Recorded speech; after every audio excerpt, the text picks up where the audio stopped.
and welcome to the sixth hearing of the Subcommittee on Tourism, Trade, and Export Promotion.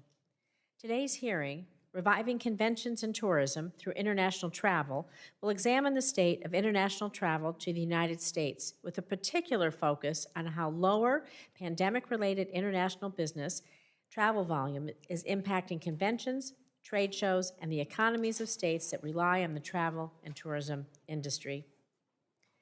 Travel and tourism drive job creation and economic growth in states across America, and especially in Nevada, where these industries and the workers they employ are essential to our state's prosperity. From the excitement and energy of the Las Vegas Strip to the beautiful outdoor recreation opportunities from Lake Mead to Lake Tahoe, the Great Basin National Park, and everything in between, people love to visit Nevada. Prior to the pandemic, in 2019, about 55 million people visited the Silver State. That was a record number. In the Las Vegas area alone, direct visitor spending reached almost $37 billion. $37 billion. It supported 242,500 workers in tourism, leisure, and hospitality industries, again, up and down our state. But in addition to the leisure tourism, Nevada's economy also relies on business travelers who come to our state from across the country and around the world for conventions, trade shows, and conferences. Las Vegas, we're proud to say, is the convention capital of the world, hosting nearly 22,000 meetings, conventions, exhibitions, and events each year. According to the Trade Show News Network, we've been named the #1 trade show destination in North America for 25 straight years. And our reach is global, with the World Trade Centers Association noting that well over 230 countries are represented at trade shows held in Las Vegas. One need to look no further than CES, the most influential tech event in the world, to see our international impact. The COVID-related international travel slowdown has therefore meant job losses throughout Nevada, at our amazing hotels and casinos, in our world-class convention halls, and at our airports. It's also devastated many of our restaurants, retailers, and our live entertainment venues.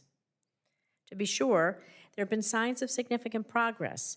International travel, it is ticking up, and just last week, the Labor Department jobs report shows that leisure and hospitality added 86,000 jobs nationwide in May, the most of any industry. But according to the Bureau of Labor Statistics, there are still over 1 million pre-pandemic jobs in this sector that have not yet returned. Over 1 million jobs gone, just gone. That's nearly 3/4 of the total worker shortfall in the United States. That's because while domestic leisure travel has rebounded, international travel, particularly business travel to conventions, is not yet at pre-pandemic levels. We need a coordinated, comprehensive approach to deal with this challenge, not only to complete the economic recovery from the pandemic, but also to help international business travel to U.S. conventions and trade shows. Well, we want to help them just thrive in the future. This is why Ranking Member Wicker and I, along with Ranking Member Scott and Senators Klobuchar, Sullivan, Cortez Masto, and Blunt, as well as others, work together to develop the Omnibus Travel and Tourism Act. We like to call it the Tour Bus.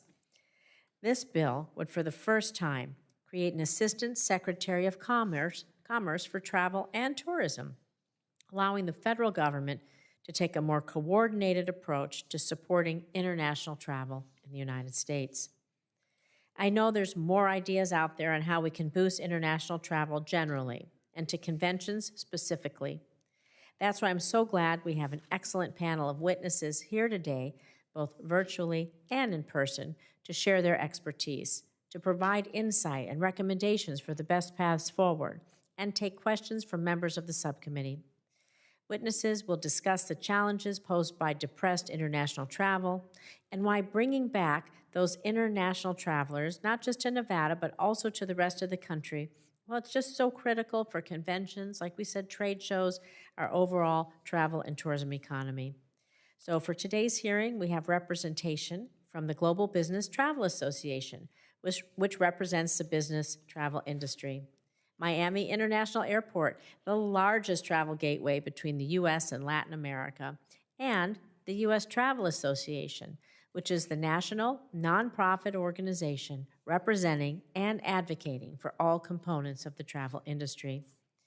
It is my hope that today's hearing will help us to better understand how we can continue to encourage international travel to U.S. conventions and bring back those 1 million jobs that we've lost. So now I'm going to turn it over to Ranking Member Scott.